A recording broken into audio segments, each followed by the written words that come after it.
ali nas je naučio da budemo onako u tom nekom sistemu, u disciplini. Ne sme telefon, nema telefona, nema ovo, nema i... Meni je taj period i ta tranzicija u Fener jako lako pala. Pa, iskreno da budem, mnogo mi je teže bilo pred polufinale. U smislu tom nekom kao pritisak, jel? Ataman, Šaras, 6-0, da sam mogao da biram neki šut i neko igrača da uzme taj šut kao to bi bio ti, to ja za sebe isto, ono, iz kornera, sam, sve je idealno, ali dešava se, to je sport, to je život. Bilo je priče o povratku u Crvenu zvezdu, bili su neki kontakti i tako dalje. Na kraju si odabrao da ideš u Olimpiju Milano.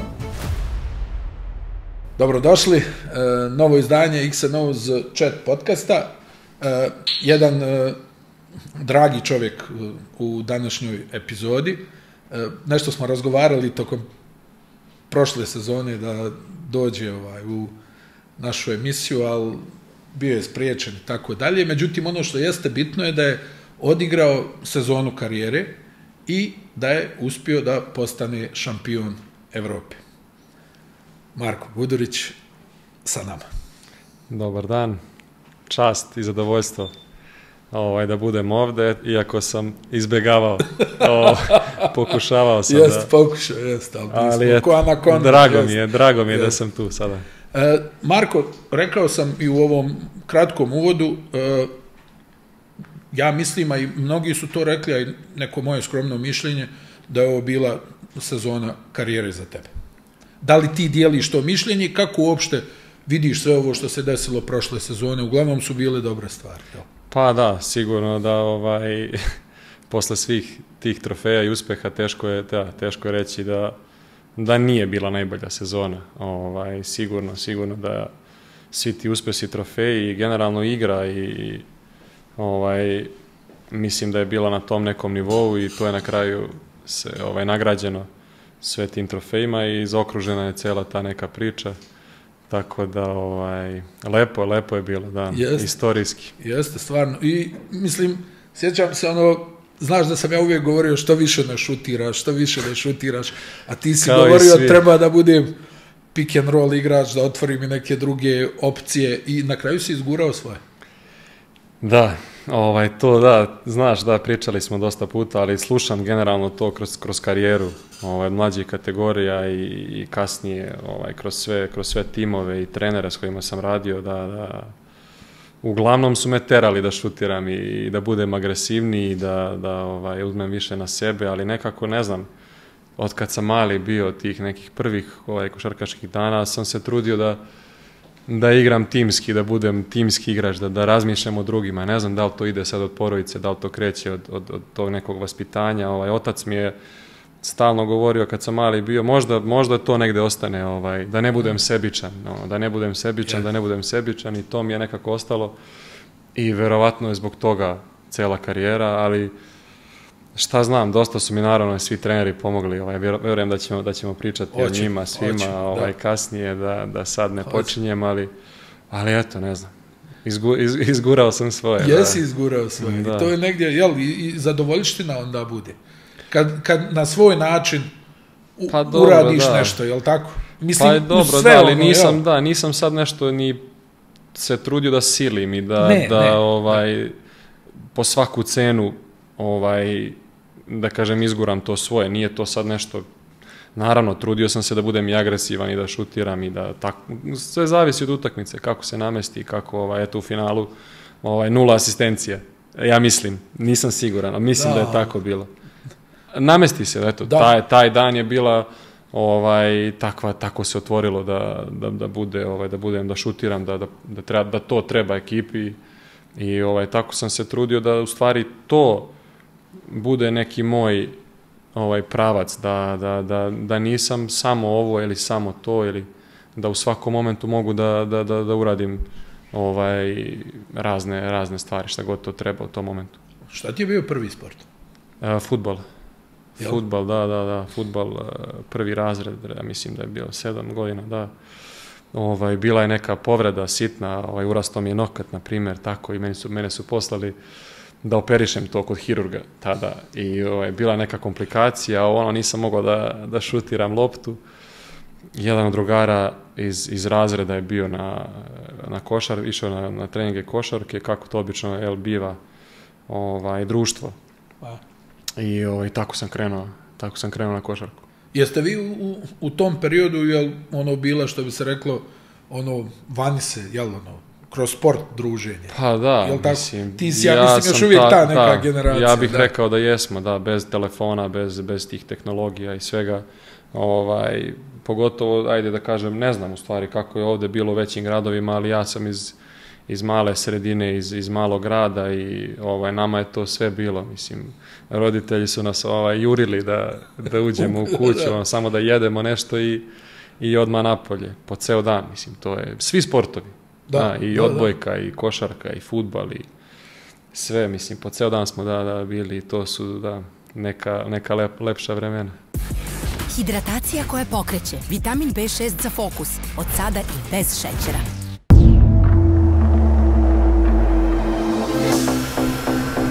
Super vibe, potrebno više konjskih snaga.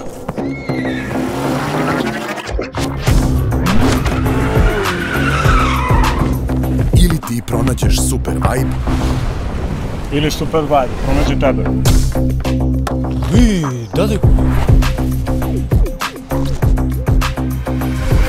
Pojačaj i podeli super vibe, super bet. I sad, ajde kad je neko visok, pa ostane visok, što kažu, pa bude centar, pa svi nekako, ovaj bi mogao da igra košarku, A šta je za tebe bila neka prekretnica, gdje je u stvari bio taj moment gdje je neko rekao, ovaj mali je talentovan, on bi mogao nešto da napravi? Pa, ajde da kažem, visina i u mom slučaju, jer ipak Priboj je malo mesto, mali grad i ja sam tu možda i najviši bio. Nema puno dece, nije nas bilo. I onda sam se ja od početka isticao visinom, a i leva ruka i možda je to nešto što je kao bilo zanimljivo, ali prvo neko, mislim, naravno sećam se svega. Iz Saveza su dolazili ljudi koji su zaduženi bili da obilaze te, da kažem, manje sredine po Srbiji i držali su neke treninge i tako, i ja sam tu odradio neki trening i to sve i oni su me tu primetili i posle naravno razmenili kontakt sa mojim ocem i kad je došao taj moment da treba kad se završila osnovna škola, da treba da se ide dalje, tako sam, da kažem, došao u Beograd. Bilo je nekih par timova gde sam bio na probama, sad ne znam koliko ljudi znaju, mislim, ja to ne krijem i pričam, možda ti znaš, ja sam bio u Partizanu u kadetima, pošto u FNP-u tada koji je bio, da kažem, najbolja škola za mlade igrače, ja mislim uz Hemofarm i tako par ekipa. Pa vjerovatno FNP. Ali u FNP, da, u Beogradu bio, da kažem, najbolji. Nisam prošao probu, a Partizan je, da, u tom momentu, godinu dana pre toga, mislim da su igrali Final Four Evrolige i tako, ja sam, naravno, bez razmišljanja bio u Partizanu i baš te sezone, obe utakmice protiv FNP-a sam odigrao dobro i na kraju sezone me je zvao. Je li bio neki ekstra motiv ili to Pa verovatno, da, ne sjećam se tih baš detalja. Pošto nisi ti baš previše nešto ekspresivan na terenu, da kažem. Pa bilo je, da. Pa dobro, nije da nisam, ne znam, sad zavisi. Ili dobro se folira. Ne pokazujem možda, da, zavisi. Sad manje pokazujem, ranije sam možda i pokazivao, mislim da sam i pokazivao više tu neku emociju, te neke, ali menja se čovjek. Da, a reci mi to, znači, bio je mali neki ekstra motiv da pokažeš, jel? Ostane to negdje, jel tako? Pa ostane, da, to je taj neki ego koji svi imamo, koji je nekad i dobar, ali nekad i nije dobar u životu, u većini slučajeva nije dobar i ja se trudim, kako sad i sazrevam, kako sam stariji, da se sa tim nosim i borim i da probam to I mislim da sam u tome dosta i uspevam u nekim posljednjim godinama, tako da to mi je dosta pomoglo u nekim stvarima sada u odnosu sa trenerom i ovim Šarasom. Verujem da ćemo pričati o tome, znam, ali eto tako.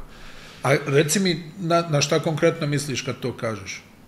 Zanima me to oko te borbe sa egom, gdje se naprave te male pobjede u toj borbi sa samim sobom. Pa dobro, meni da, to mislim da kažem godine i sazrevanje i to neko iskustvo i vera, molitva i ta duhovna strana, čitanje i eto, to je nešto što... Tu pronalaziš snagu, da? Tako je, da. Mir, taj neki, to ne može da se poredi ni sa čim, ne može ništa drugo da zameni to. Da. Tako da, eto, tu je sve krenulo i hvala Bogu vidim da deluje, vidim da radi, vidim to na delu, tako da mi je drago zbog toga. Jel uspijevaš, mislim, ajde ti si igrao stvarno, evo što se kaže, Crvena zvezda, Fenerbahče, svi znamo kakva su to očekivanja navijača i šta sve tu ide, jel uspijeva, jel ti to pomaže i da se izboriš sa tim stvarima? Jer danas u ovo vrijeme, što svi kažu, ja volim da kažem Instagrama i ovog onog, čovjek i svašta pročita i svašta dopre do njega, ali pretpostavljam da upravo onda to je jedna od stvari koja pomaže da se i s tim izboriš, jel? Pa jeste, ali da budem iskren, ranije nije bilo toga toliko kao sada, ali opet bilo je nešto drugo što je baza, što je porodica, što je to neko vaspitanje, koje mislim da je jako važno za sve, pogotovo u mom slučaju bilo jako važno, roditelji, podrška roditelja, i to, kažem, vaspitanje neko da ono što kažu never too high, never too low, i kad je dobro i kad je sve super i to će proći, a i kad je loše i kad misliš da ne može gore od toga i to će proći. Tako da sve u životu je tako, kao što svi znamo, samo se treba podsjećati na to i truditi se da uvek to negde imamo i život ide dalje i mora dalje i tako, eto, to je nešto čime sam se ja uvek vodio. Kako kažu, svakog čuda 3 dana dosta. A znaš što je interesantno? Sad kad si to pomenuo, ja sam baš danas tu s prijateljima nešto i slao sam na ovu jednu našu zajedničku grupu sad najbolji golf igrač na svijetu. I on imao neko izlaganje na pres konferenciji, vrlo slično tome što ti govoriš, gdje on priča. Sad, to mi je interesantno bilo da kao čitav život sam sanjao, jel, da osvojim, ne znam, taj Masters, to ovo, da, ne znam, obučemo onaj zeleni sako, da ovo, i kaže, to traje negdje 2-3 minute i onda posle toga, Živa istina, da. Jel jeste? Pa jeste. Evo, mislim, hvala Bogu da sam bio u prilici da to doživim sada, jer to je neka, naravno, želja bila i san i cilj, eto kako da kažem, sportski taj da se osvoji Euroliga i naravno uz NBA i to sve. I da, bukvalno 2 dana, da. Mislim, nismo ni imali vremena da slavimo, odmah smo nastavili tamo, posle 3 dana smo već igrali utakmicu u Turskoj ligi i mislim, zaboravlja se to sve, život ide dalje i evo, više niko ne priča o tome. To je tako, to je ovo i kad je najbolje i to prolazi, a kad je loše i to će proći.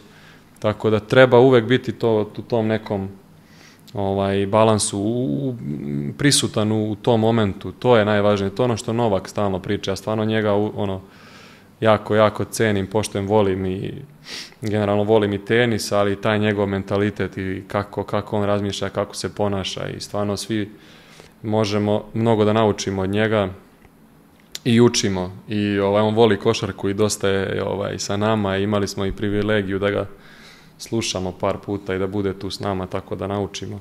I on to stalno priča o tome šta je ta razlika i to da on je... A to su sitnice, bukvalno. Sitnice i baš, ajde, to sad pominjemo Fener i Šarasa i to Euroliga i pred play-off sa Parizom imali smo sastanak, mislim da je prvi sastanak bio pred prvu utakmicu i Šaras nam je pustio prvu stvar na sastanku kao motivacioni govor, neki Novak Đoković.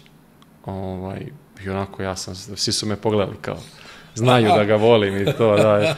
I gde je Novak pričao u tom nekom kratkom snimku, na kratkom snimku je pričao da se greške dešavaju, da svi grešimo, a da je razlika između sad njega konkretno ili tih vrhunskih sportista u bilo kom sportu i ovih što su dobri, je koliko dugo ostaneš u tom momentu razmišljajući o toj grešci. U prošlosti, jel? Da.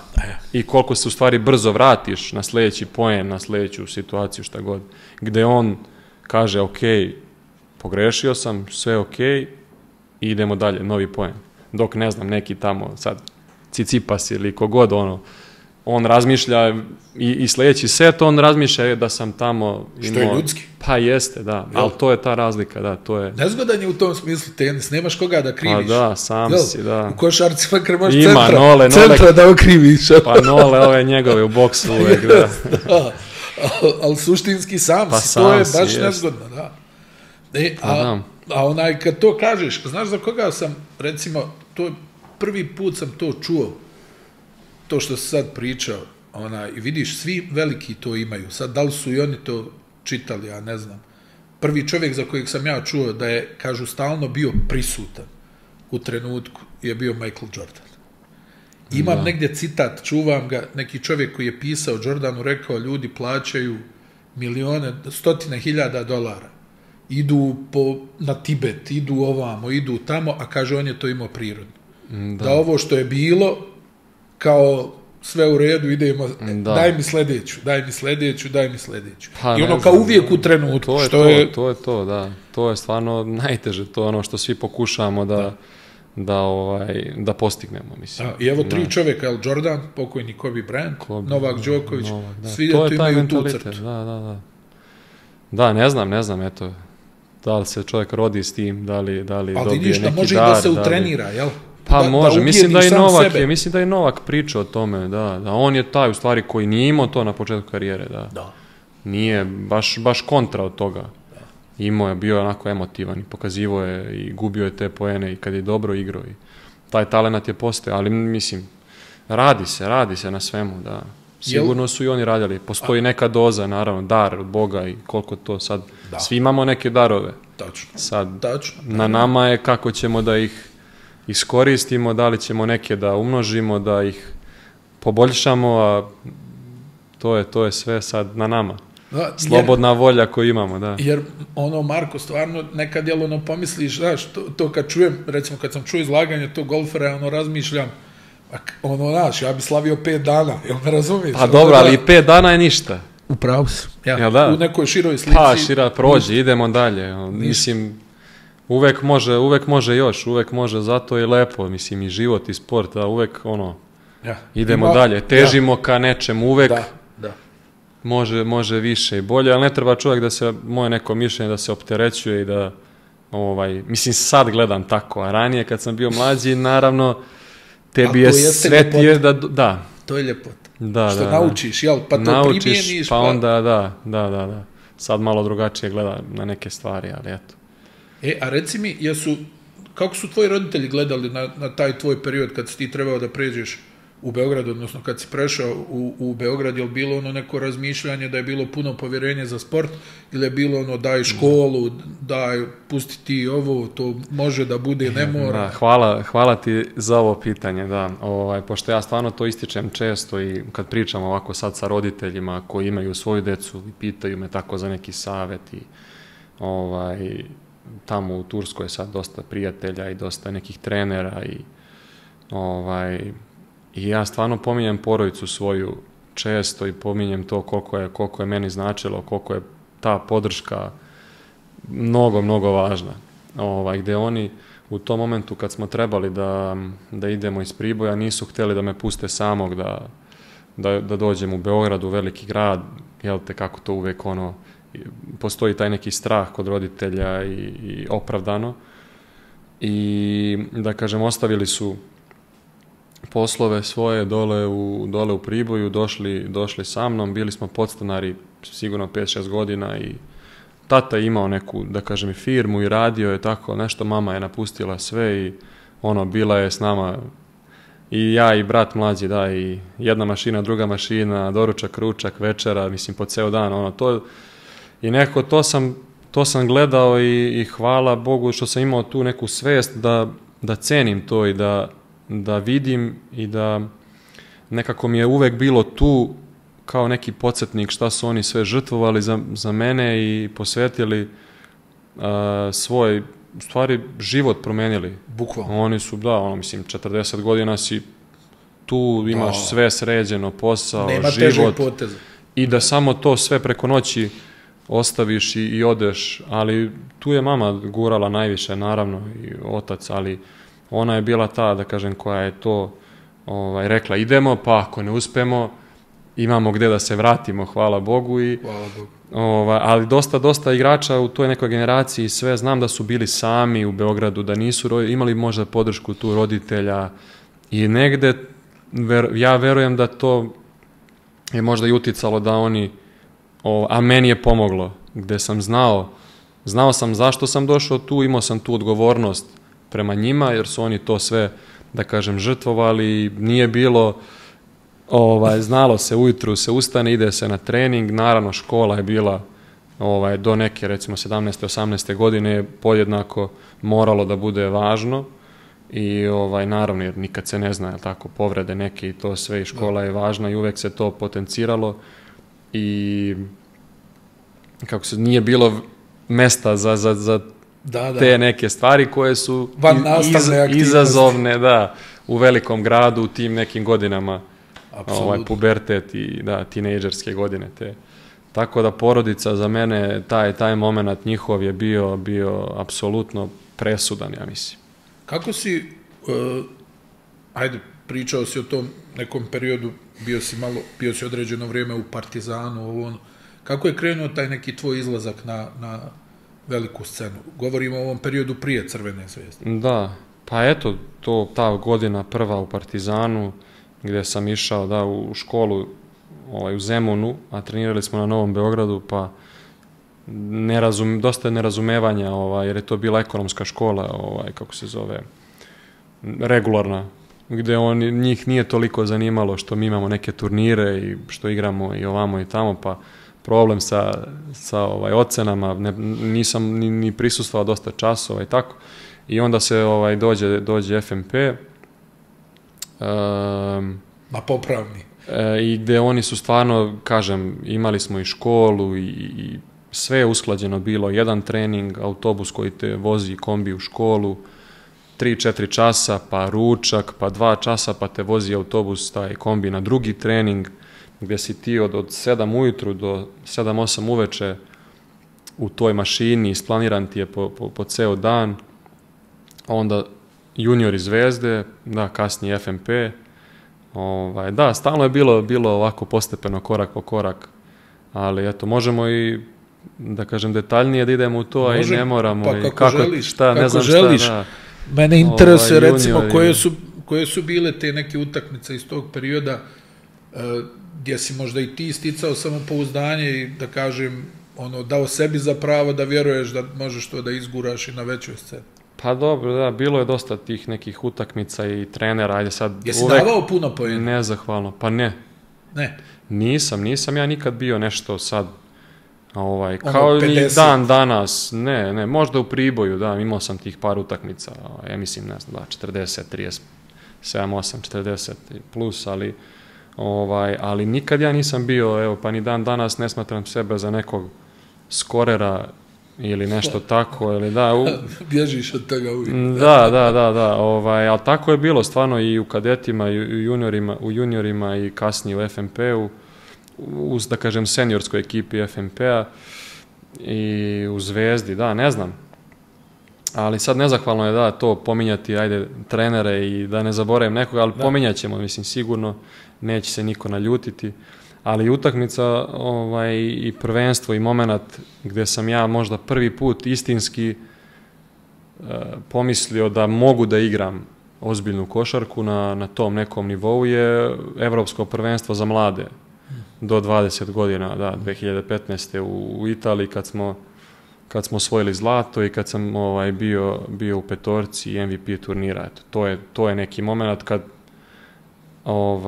onako staneš i kao, aha, možda mogu da igram Euroligu, da, tu sam, možda nije ovo slučajno, da. I ti si onda, znam da si to isticao, da si tokom rada u FNP-u posebno, da si i šutirao, dok to nije postao neki pa maltene automatizam. Pa jest, ajde da, mislim, eto, da ne izdvajamo trenere, ali pominjat ćemo i potrudit ću se da pomenem sve, da ne zaboravim.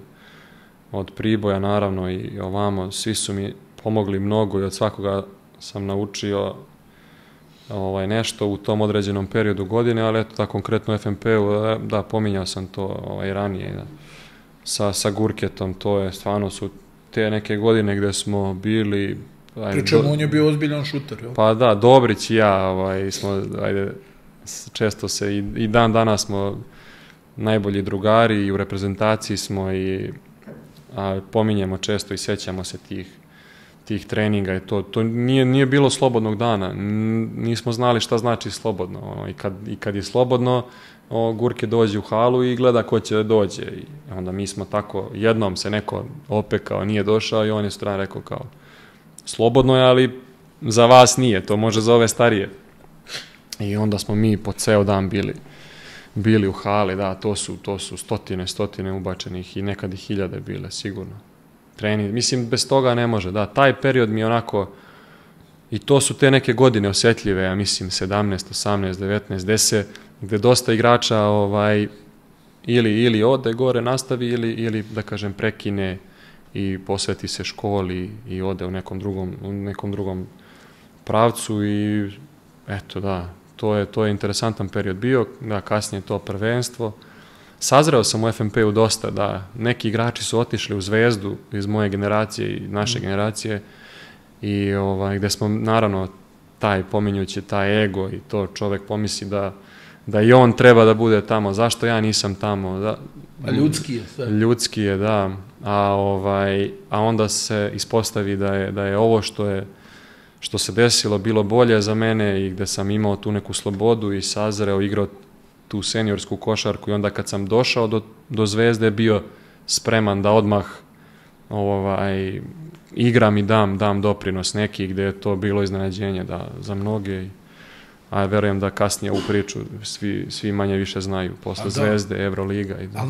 Znaš šta me zanima, kako si ti tako uspješno napravio tranziciju iz juniora u seniore? Mislim, nekako, što se kaže, ukazala ti se neka šansa, ali ti si je baš onako prigrabio. Šta je to iz tvog nekog razmišljanja, što je tu ključno u tom momentu, jer kako si rekao, to je, čini mi se, najosjetljiviji period za svakoga ko želi profesionalno da igra košarku na nekom ozbiljnom nivou. To je pitanje nad pitanjima, da. Ja verujem i često sam sa sobom, sa prijateljima, sa drugarima, sa bivšim trenerima, baš sa Dejom Radonjićem sam imao priliku da budem u Istanbulu prošle godine i pretprošle i bio je kod mene kući i ovako sad imamo baš jedan dobar odnos, što nije bio slučaj u Zvezdi, ali i mene interesuje to, da kažem, isto to pitanje, šta je to što učini da neko, da kažem, ode i napravi taj iskorak, a neko ne, da li je, mislim, ne znam, to je pitanje nad pitanjima. Jel da, ne možeš da baš... Pa nema jedne stvari, da, ja hoću, ne znam, nekad tako razmišljam pa kažem, ne znam, ja sam trenirao toliko više od drugih, ali opet ima igrača koji su i više od mene sigurno trenirali. Ali možda nisu imali, ne znam, sreće, da li je, šta je sreća sad, da li je to, da li se to zaslužuje, da li je to, ne znam, dar od Boga pa da ti iskoristiš to, treba biti, da, ne znam, to ima nešto, kako se ponašaš prema drugima, kako, da li, ne znam, ja sam se stvarno trudio da prema košarci uvek budem iskren, da ne zabušavam nikad. To mi je nešto bilo od kad sam mali bio, ne znam, ako mi trener kaže 10 dužina, idemo 10 dužina. Ako kaže pipni liniju svaki put, ja svaki put idem da je pipnem. Ne znam, to su sad neki ubaci 100, trudiš se da ubaciš 100, 200, 500. Mislim, to tako neke stvari. Ne 95, sam se trudio, da ne idem tim prečiti, u teretani isto. Ako kaže 10 ponavljanja, uradiš 10, pa nekad 11, 12. To je nešto što... I onda mislim da igra vrati, da se to vrati, da... Sad kako ta tranzicija, ne znam, eto, u mom slučaju konkretno, FNP mi je dosta pomogao te 2 godine igranja seniorske košarke i taj, u stvari, boravak u slačionici sa ljudima starijim, koji su zreli ljudi, imaju porodice svoje, pa ti od malih nogu u tim godinama slušaš priče o deci, o porodici, nisi ovamo da slušaš, mislim, iako naravno prirodno je da čuješ ali nekako si stalno ti je i ja sam imao taj neki cilj uvek pred sobom i opet se vraćam na porodicu, na sve to što smo prošli i nekako je to se nadograđivalo uz sve te ljude koji sam sretao i trenere i oni su me gradili i nadograđivali, tako da sve pomalo, ja mislim, sve je važno. Ti si imao onu jednu sezonu u Crvenoj zvezdi, gdje nekako, znaš, to je ono kao Robert Horry, niko ne igra za njega akciju, ali nekako lopta završi kod njega. Baš tako. Ona najbitnija. I on je ubaci. I ti si imao stvarno tad u mladim godinama nevjerovatno nekako te lopta pronađe i ti ostaneš u situaciji da rješavaš bukvalno meč i to u Euroligi, ne samo ovo, u ABA ligi ili KLS. Jeste. I ti si te lopte ubacio. Uglavnom, ali dobro. Pa tada si bilo je promašeno. To ćemo poslije da pričamo, ali tada si ih ubacio malte ne sve. Da. Baš u onom periodu, to je ono što si možda i pomenuo, baš u onom periodu kad se možda lomi, da li ćeš da igraš ili ne, ti si ih ubacio. I onda te je teško iskloniti, jel? Tako je, da. Pa ne znam šta da kažem, da, za te periode i za te neke momente.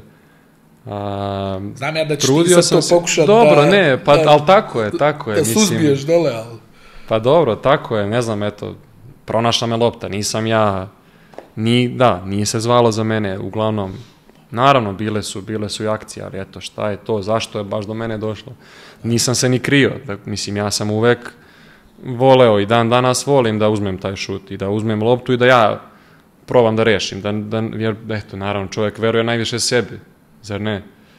U taj neki svoj rad, u sve to što je radio da bi došao do tog momenta i znaš da si trenirao, znaš da si vežbao,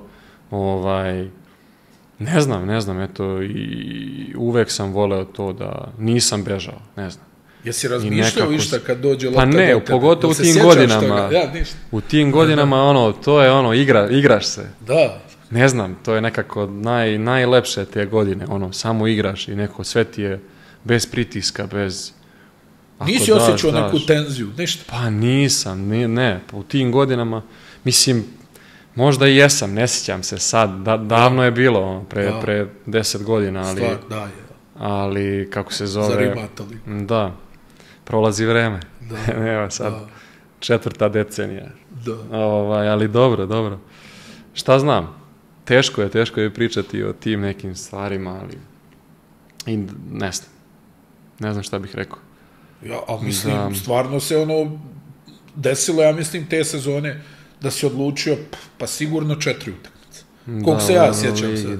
U Euroligi si 1, 2 ili 3 sigurno. Ne kažem sad ali bukvalno su to bili prelomni koši. Ja, da, sad ajde, kada to pa mi dođe, setim se, možda mislim da smo i pričali ranije, i taj mentalitet i sve to, Kobe Bryant, koji mi je u tim godinama bio uzor, i Muhammed Ali, na primjer, to ne znam da li znaju, isto sam negdje ja to možda pričao. I njegov život i karijera i Kobe, naravno, i knjige te. I taj upravo moment, ako promašim, to je on stalno govorio. Sutra opet moram na trening, moram se probuditi, moram na trening, moram opet da radim. I ako je ubacim, isto. Moram da se probudim, moram na trening, moram da ubacim sutra opet 300-500 šuteva. Isto je. I stvarno je to tako, mislim, znaš. Što bi se čovjek plašio, stvarno treba tako, mislim, sad naravno pričam, ali sam i tada imao tu svest. Neću da se sakrijem. Mislim, ako daš super, ako promašim isto super. Radi jače. Radi jače, motivacija, tako je. I naravno da niko od nas ne želi da promaši, svi mi želimo da ubacimo, ali to nije moguće svaki put. Tako da oni su mi dosta isto pomogli, taj period neki, gde učiš od boljih, od drugih. Posle tih pogodaka? Pa sigurno, mislim, sad koliko, trudio sam se uvek ja da i porodica, opet kažem, i to neko vaspitanje, da uvek budeš na zemlji i to je, ali sigurno u tim godinama teško je ostati baš na zemlji. Navijači, da, Zvezda, mislim, to je armija navijača i lepo, i da, tad sam doživao da mi iskandiraju ime, i to su neki momenti, gde vidim oca mog koji plače, ili, na primjer, ne može da veruje da je on to doživeo od svog sina, bio je prisutan tu, da kao meni sad, ne znam, 10.000 navijača.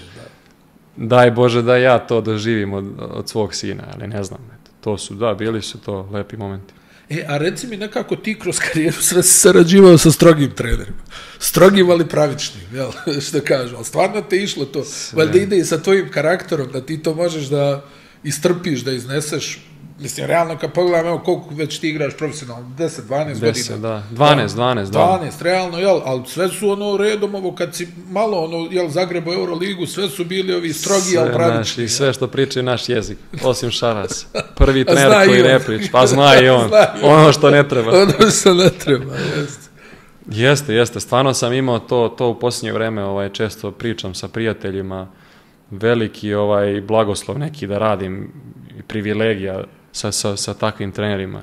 Naravno igračima, ajde pričat ćemo i o igračima, nekim saigračima, ali stvarno treneri koje sam imao u toj, da kažem, na tom nekom evroligaškom nivou. Nije za labave karakter. Da, Dejo i Željko i kasnije Igor Koškov, on je malo drugačiji. Sale i Tudis i Šaras. Stvarno velika imena i neverovatno, da, stvarno velika sreća i privilegija. Sad kad vratim film i kad razmislim i kad onako pomislim o tom nekom putu i sazrevanju kao čovek, kao igrač, koliko su mi pomogli, svako od njih na svoj način. A što si se sukobljavao s Dejanom? Ajde, pa nisam se... rekao, ne mislim da se ti sukobljavao. Nisam ja imao pravo da se sukobljavao sa tim godinama. Ali šta je šta je njemu smetalo u tvojoj igri? Dejo je, takav je Dejo je voleo tu disciplinu i taj ambijent u Srbiji i generalno Zvezda šta nosi, taj, da kažem, navijači, da se sve zna, da mora se vodi računa u svemu, i on je u tim godinama nas, pogotovo nas mlađe, vaspitavao. On je bio naš otac i ja sam stvarno zahvalan sada, i to sam mu i rekao, i on to zna, na svemu što je radio, iako u tom momentu nije bilo lako za mene. Bilo je svega, bilo je, mislim, neke stvari koje nisam mogao da razumem tada, sad razumem. Zašto ova frizura, zašto ove patike, zašto, nemoj da si više nikad došao u tim patikama na trening i ne smeš da ovo, ne smeš ono, ali nas je naučio da budemo onako u tom nekom sistemu, u disciplini.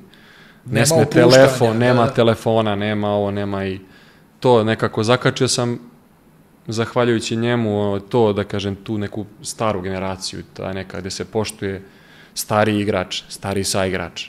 Da priđeš, nosiš, pomogneš, pitaš. Nekako način komunikacije sada je drugačiji, mlađih igrača sa nama starima.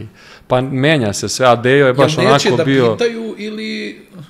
Nije, nego generalno način, onako, sve nekako mnogo sad... A i mi smo sad blaži, da kažem, i to je tako. Pa jesmo, ali dobro, možda i bolje tako, ne znam. Jer meni u tim godinama nije bilo prijatno, možda, kažem. Teško mi je bilo u tim nekim momentima. Možda nepravda kao... Jesi imao nekog veterana, recimo u Zvezdi, kojim si mogao da otkukaš malo, da se požali? Ne, nije bilo, nema kukanja, to je, mi mlađi... Da se malo požališ? To je, ja sad kad se setim, to je bilo, ćutiš, radiš i krvavi rad, da. Ali lepo sad kad se čovjek seti i ponosan na sve, stvarno sam ponosan na to sve što sam prošao sa Dejom konkretno. Jako sam očvrsnuo onako i sazareo a bio sam relativno mlad. Mislim, bio sam mlad. Na šta se najviše ljutio? Na šta se najviše ljutio? Ja, u igri. Ja, šta je bilo šta uradiš ti pa on krene tamo onaj svoj performans? Pa odbrana, da, ne znam, vjerojatno nešto u odbrani neke greške. To je njegov zaštitni znak bio, ta odbrana, čvrstina i da, kako smo trenirali, da, to je bilo neverovatno. Ali nema toga više. To ne postoji. Elpa, ja. Pa da, promenilo se sve, da, menja se iz godine u godinu, u stvari, i veći broj utakmica i timova i nije ni realno više da se tako trenira, ali to su bile pripreme, na Zlatibor smo išli po ne znam, 15-20 dana, pa na stadion, pa napolje, pa lopte, medicinke, potrčiš, pa nosiš, pa se upališ, pa stav, po ceo dan u stavu, ujutru, 2-3 sata, pa uveče isto tako, pa to su, da. Ali to te sve negde izgradi. Ko je najviše mogao da trenira? Jel Branko Lars? Branko, da, to je bilo. Charles isto bio, Jenkins, on je bio isto onako mašina, da. Najveća zadnja loža koju sam ja ikad vidio u životu. On ili Carson Edwards? Dobro, Carson je sad isto, da, on je bombica, pitbull. Lučić kaže 105 kilograma Carson Edwards ima. To ne znam. Zamisli. To je neverovatno. Zamisli, ja u šoku. Ne, Carson je prespreman je, da, on je nema 1,80 m. Prvi korak. Ali Branko u tim godinama, mislim, to su traume za mene. 1-1 sa pola, sa 3 driblinga, to se sjeća na Zlatiboru. Noge upaljene, pripreme i vežba 1-1 i Branko i ja. I 3 driblinga. Ja prvi dribling spustim, već sam izašao, tamo sam, koš, idem, otišao sam levo. Kako, to je stav, mislim, koliko ima tad godina, 20, 24, 25. Da. Najspremniji, mislim. I jak, izuzetno, baš, da. I sjećam se, to sam s njim tada pričao, baš sam ga pitao, kao, kako ti to odbrana i šta, i on kaže kako je, ne znam, to mi je ostalo uvek u glavi, kako svi imamo neke talente i to, i ti si talentovan za ovo, ja za ovo, tako i on ima taj talenat za odbranu i to je isto talenat. Naravno, i to nadograđuješ i vežbaš i učiš i to sve, ali on je prosto imao taj neki... Pa kažu i borbenost je talent. Borbenost i da, želja i ne znam, to je sve. A reci mi, onda si otišao u Fenerbahče kod, pa možda najzahtjevnijeg trenera na svijetu, realno.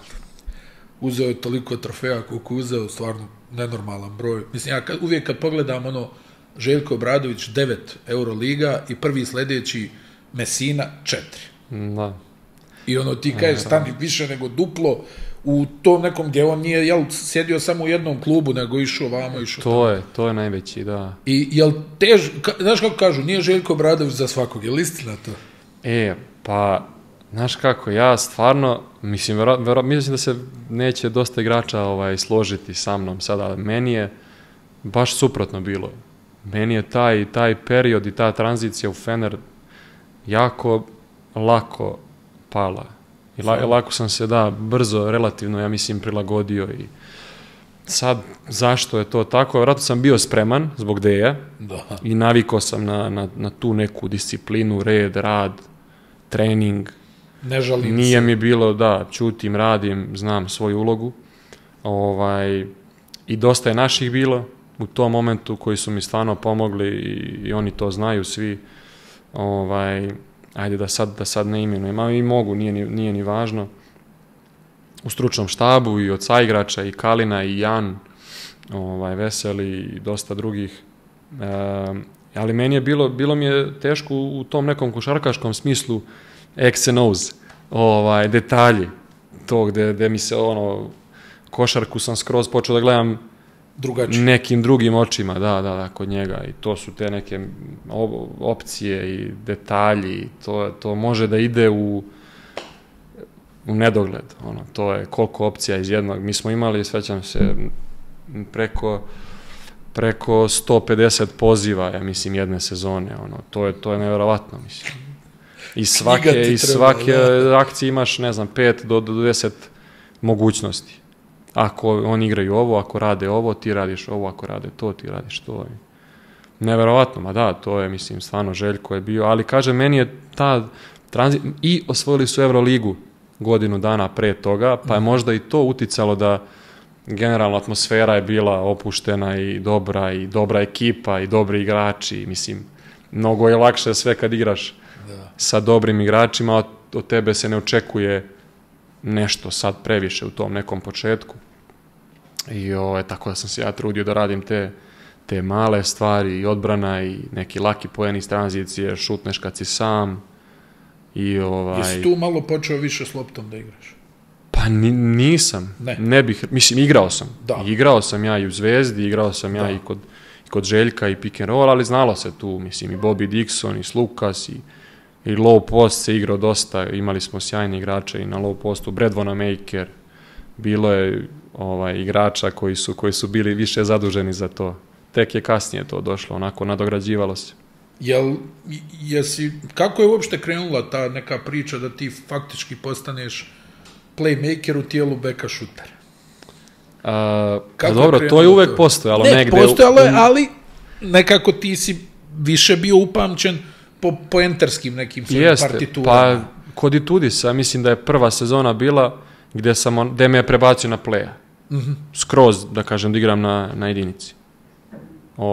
Jer je Carsen baš bio doveden da bude kao playmaker, backup, međutim Carsen je strelac, mislim, neverovatan, jedan od najboljih strelaca s kojima sam igrao, i onda je tu nekako se prirodno nametnulo da i meni više prija da budem 1, a on 2, a i njemu da igra sa mnom na jedinici nekako i cijeloj ekipi, i tako je, tada je to krenulo.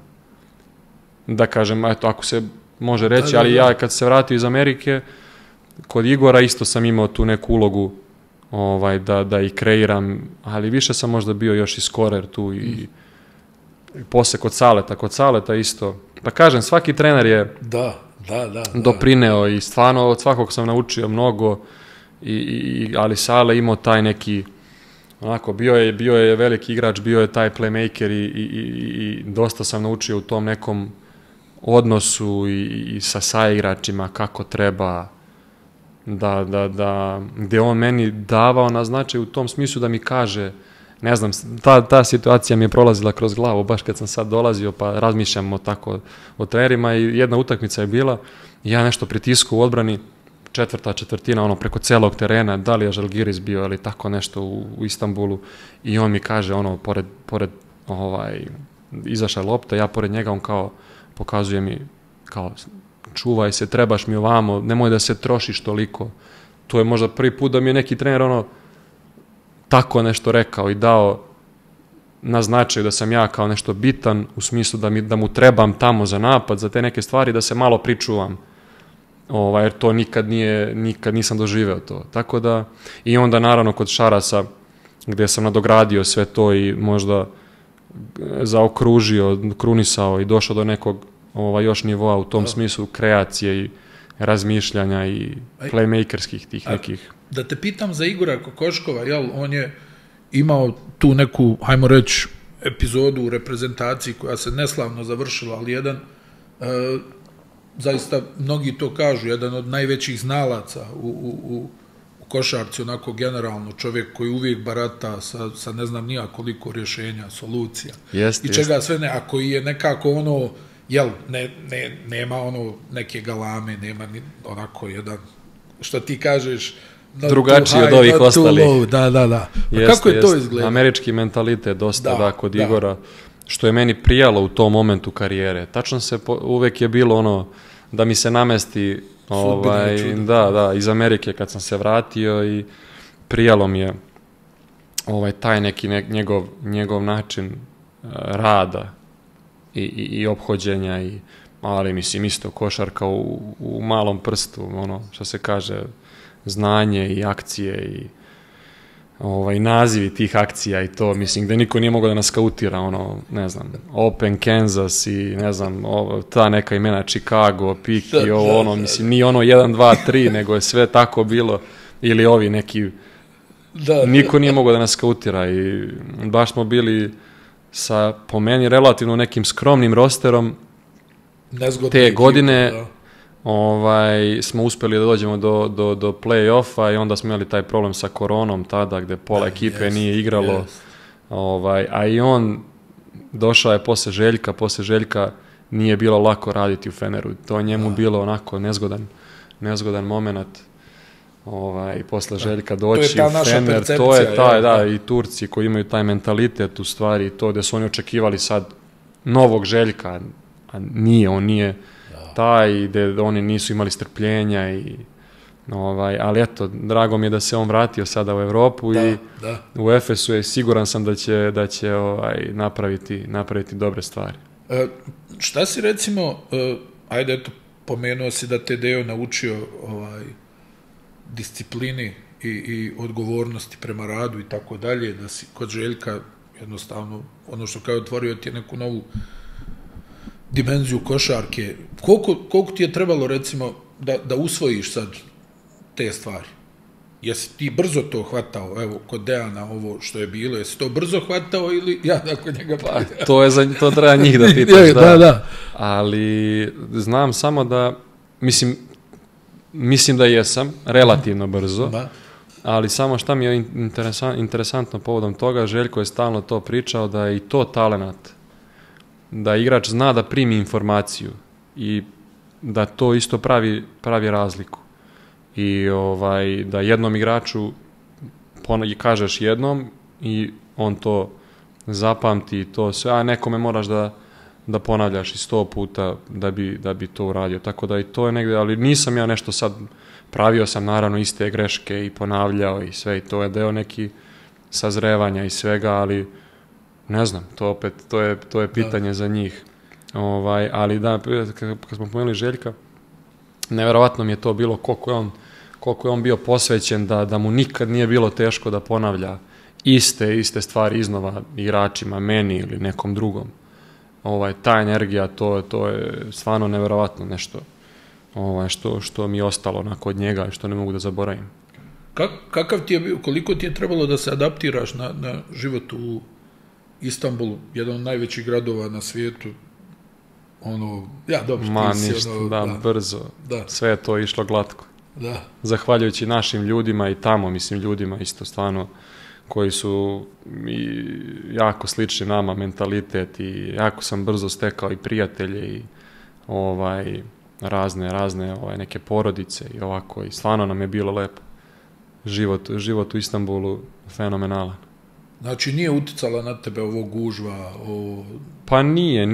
Možda na početku, da, smo obišli te sve neke znamenitosti i tako, kad su nam dolazili prijatelji po prvi put, rodbina, ajde kažem prve te 2 godine i onda Amerika i posle Amerike kad smo došli ovih zadnjih 5 godina, posljednjih 5 godina, ja ne znam da li sam 2 puta, išao sam, ali 2 puta godišnje išao u Evropu tamo. Mi smo bili ovamo u tom azijskom delu, Feneride, i tamo sve imaš i tamo si živjeli smo i blizu hale, nije bilo potrebe ići tamo jer su i gužve neverovatne i to je zanimljivo da kad neko pomene gužvu u Beogradu, to je ništa u odnosu na tamo. Tako da lako je bilo, nađeš tu, sve imaš blizu, napraviš sebi život, a i generalno sam ja takav i supruga i nismo nešto sada da putujemo, da obilazimo, da idemo, da imamo svoje i volimo da smo više kući u tom nekom našem, u toj nekoj našoj priči, dom, malo skromnije, ali naravno imalo je momenata i kad smo obilazili, išli i tako. Moram da te pitam za Memphis. Morali. Moram za Memphis da te pitam, ti si otišao u Memphis, hajde, ono što kaže, živio si u Beogradu, živio si u Istanbulu i onda odlaziš u Memphis, kako kažu, jedan od najnesigurnijih gradova. Što kaže Darko, samo ne Memphis. Stvarno. Dakle, da. Onako, i mislim, taj neki ambijent, ajde, Memphis je već godinama unazad nekako otvoren prema evropskim igračima, internacionala dovode, pokušavaju, probavaju i tako dalje. Ja nekako mislim da je tebe upravo to što ti ne voliš pod 1, 2 i 3 da šutiraš, možda i koštalo u Memphisu.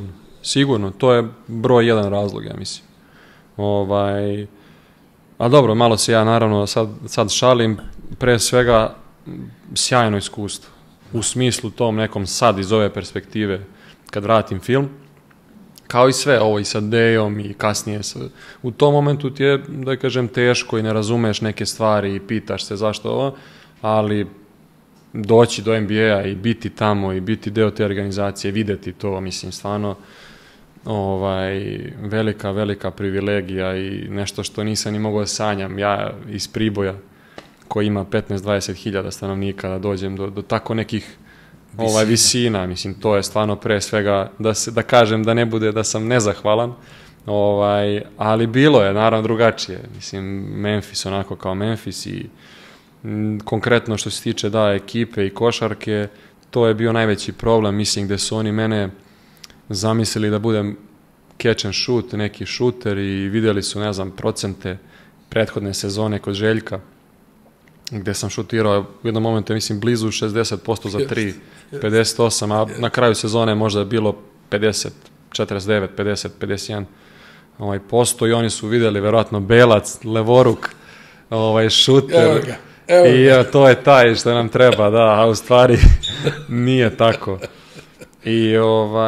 I još jedna stvar, to leto je bilo svetsko prvenstvo u Kini i tu sam bio i nisam igrao puno kod Saleta i mjesec dana u Kini, pirinač i smršao 5 kila i nisam trenirao tamo, na prvenstvu se ne trenira. Nisam ni igrao, izgubio sam, skroz sam ispao iz neke forme. Sjećam se, bio sam par dana u Srbiji posle tog prvenstva i odmah sam otišao tamo. I to je još jedan od razloga sigurno bio gde sam jako nespreman došao i trebalo mi je vremena da povratim i noge i tu neku fizičku spremu, da se naviknem i na 3 poena i sve to, ali sad da li bi nešto promenilo da nisam bio na tom svetskom prvenstvu, da sam otišao ranije tamo 2 meseca i spremao se i ušao u to, ne znamo, nije ni važno. Uglavnom, eto, to je nešto bilo i to što su oni mene zamislili da budem u ćošku. Kako su skautirali, to je pitanje. Ja imam osjećaj tako da su oni pročitali to, videli tamo, pogledali par onih nekih utakmica i mislili, a suštinski nisu znali, nisu videli kakav sam ja igrač. I gde se sjećam baš u predsezoni, Neven Spahija je bio meni tamo pomoćni trener, imali smo stvarno sjajan odnos i dan danas mnogo volim Nevena. Gde neka utakmica je bila predsezona, možda baš Oklahoma ili tako nešto i ja sam imao, 5-6 asistencija i sutradan smo bili na nekom sastanku i gledali smo kao neke snimke i meni Neven govori kao ovi treneri da su pričali, iznenadili se kao ti si naš kao secondary ball handler, najbolji, kao posle Ja Moranta je to bilo nešto. I ja kao pa dobro, ali ja to, mislim, to i volim, to i radim, ne znam. Tako da tu mi je već, to mi je naznaka bila, da, kao, da oni u stvari nisu ni znali kakav sam ja i šta volim i kakav tip igrača. Tako da, eto, to je bilo ukratko. Ali sjajno iskustvo i nauči čovjek mnogo i video sam kako se trenira, kako se radi, kako... Jel ti daleka bila NBA trojka? Pa u početku jeste. Mislim, nemam ja neki range, kao, mislim, možda izgleda tako, imam, ali ne znam, upoređujem sa Bogdanom sad, na primjer, drugačije poluge, on drugačije šutira iza glave, ja ne mogu ni laka da ispravim skroz nekako, pa to je... Bilo mi je, da, meni više iz nogu ide to, neki taj šut, možda iz ritma, a naravno čovjek kad se posle, ne znam, 2-3 meseca navikneš se i onda ti postaje normalno. Je li lopta drugačija? Pa jeste, meni je ova Euroliga lopta najbolja na svetu, meni ta lopta se tamo uopšte nije sviđala, da. Sad je drugačija, sad je Wilson, ja mislim. Sad je Wilson, jasno. Ili, da. Wilson? Wilson, da, Spalding je bio drugačija skroz, da. A ovaj povratak u Evropu, jel od starta bila ideja da se vratiš u Fenerbahču ili je bilo još nekih tu? Pa bilo je, da. Fener je bio naravno tu isto, namestilo se nekako da su igrali loše. Igor je tu, da kažem, prva godina njegova i trebao im je baš neki da kažem, bek, taj, da kažem, kreator, jel te, košarkaš, kako se mi u društvu šalimo za mene kao košarkaš. Ništa ja posebno ne radim, ali eto, tu sam, može malo ovo, može malo. Tako da i nekako se namestilo da bude i Fener, koji mi je ostao u najboljem sećanju tada, i Igor, s koga sam upoznavao ovamo iz Amerike, upoznali se i nekako se sve namestilo da budem tamo i lepo sam igrao kod njega, opet, ponavljam se sad, i kao ekipa smo, mislim, vezali 10 ili 11 pobjeda u tom nekom momentu, što je u Euroligi da vežeš 10 pobjeda. Opet kažem, po mom mišljenju, skroman roster u tom nekom momentu Fenera u odnosu na prethodne godine. Vi ste bili, Fener je prva turska ekipa koja je osvojila Euroligu, ali onda se pojavio Efes, pa je to uradio 2 godine za redom, jel? Da nije bilo korone, možda i 3 godine za redom. Kako su igrali onu 1 godinu što je prekinuta zbog korone, ono je bilo... To oni računaju tamo. Pa ja mislim da su oni jedini bili da se sezona nastavi. To se nikad ne zna, da. Da, ali stvarno su igrali, složit će se i ti, igrali su nevjerovatno dobro. Ali onda sad stiže odgovor Fenera, koji je, ja mislim da znaju to i naši gledalci, to je sportsko društvo sa najvećim brojem navijača, možda i na svijetu. 20 miliona registrovanih, navijača. Neverovatno, da. Registrovanih, koji imaju članska, sezonska i to. Ali neverovatan klub, mislim, stvarno, i ta baza navijača i ta njihova posvećenost, kako je, recimo, fanatizam. Tebi? Jel možeš da prošetaš ili prilaze ljudi stalno? Pa mogu, ali prilaze stalno, da. Ali nije to sad nešto, nismo mi na tom nekom nivou kao fudbaleri, opet. Fudbal je tamo. Njima je teže, da. Njima je broj 1, mislim, fudbal, svakako sport. Ali lepo je bilo, lepo. I meni nije teško bilo, iskreno, da uvek stanem, nikad, da stanem, da se slikam, da popričam, da... Nikako. Nikad, da. Tako da, ali su oni, da, stvarno su fanatici. I lepo je bilo, i lepe uspomene. Dugo vremena sam tamo proveo, ali klub, da, uvek, naravno, te najveće ambicije i ulaganja. Vidi, pred početak ove sezone, ja sam gledao nešto, vaš sastav i onako i pričao, pa rekao, Fenerbahče šanse nema da osvoji Euroligu. Ovo rekao, pa gdje je ovo, ne? Ništa posebno. Ne znam, nekako mi je sve djelovalo, gledao sam ove neke igrače koji su dovedeni, šta je sklopljeno, još vi ste u jednom trenutku stvarno doveli veliki broj igrača, pa ne znam, povrijedi se pa ovaj odustane. Prvo kolo Scotti se povrijedio. Da, prvo kolo, pa Luka Šamanić potpisan, pa ne zaigra uopšte, nego ode. I još tu neki igrači se povrijede i tako dalje. I sad već i Šarunas Jasikevičius, koji je izašao na veliku scenu Final Four sa Žalgirisom, onda u Barceloni ipak, s obzirom na sve što je bilo, ostali su kratkih rukava. Pratilo ga je to, da, sve vreme. Da, pratilo ga je to, ta neka strogoća koja je navodno možda i pretjerana i tako dalje. I onda dolazi ova sezona gdje vi nekako, pa ne mogu reći da ste bili i jednog trenutka u tom ešalonu favorita. Ali eto, to je valjda ludilo Euroligije, jel? Pa da, interesantno, da, isto sve ja tako sam razmišljao kao i ti, kad je leto bilo i prelazni rok i da, ali velika lekcija za mene, cela ova godina i cela sezona i na kraju da sve što se izdešavalo, dosta tih nekih problema, dosta promjena, dosta i Bobby je bio tu i Skylar Mays i Gazi, da, pa smo menjali. Pa i Kem Birch nije bio na početku, pa je došao naknadno na početku, ali nije bio, mislim, u tom nekom pripremnom periodu, on je umjesto Luke kasnije, mislim, došao. Pa i oko Kema je bilo neki upitnika, kao da li ima tu povredu. I... Da. I ja se sjećam, ajde, interesantna sad priča, gdje sad kad smo osvojili Euroligu, malo sad preskačem, ali interesantno, da mi je jedan drugar poslao poruku, čestitao mi, tako što je našao moju poruku iz decembra.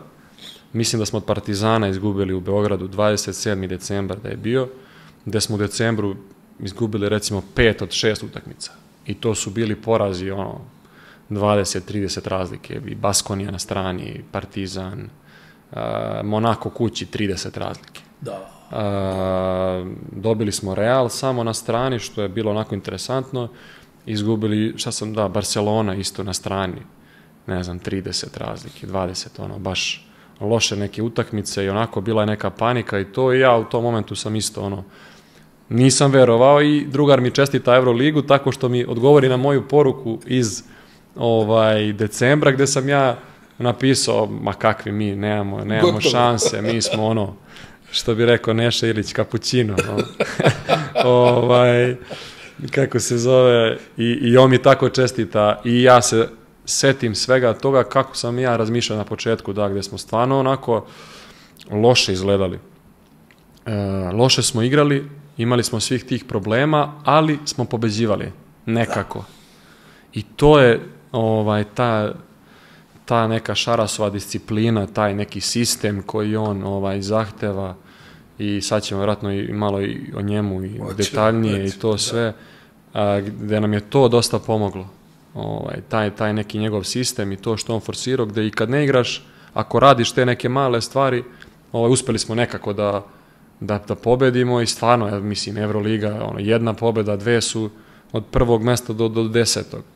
Nevjerovatno. Tako da smo uspjeli taj neki period da preguramo i onda negdje od januara, gdje sam ja lično prebacio i prihvatio i promijenio taj neki odnos sa njim i svi ostali igrači su uspjeli da to isto urade i da prihvate to, da počnu da veruju u taj sistem njegov i onda je sve nekako krenulo uzlaznom putanjom i naravno ta dobra forma u tom momentu Final Fora što je ključno i to je donelo uspjeh. Ali šta si prihvatio? Pa dobro, to znaju moji bliski ljudi i to. Pa prihvatio sam njega takav kakav jeste.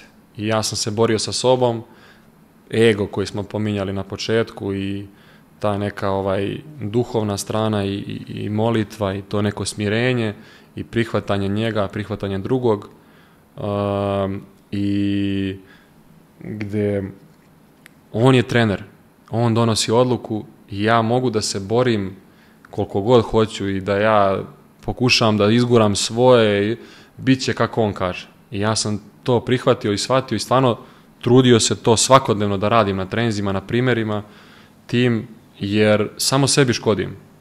Shvatio sam da samo sebi škodim i ekipi, ako se, ne znam, u slačionici priča, ovaj trener ovako, ovo ne može ovako, on ne može, samo pravimo loše.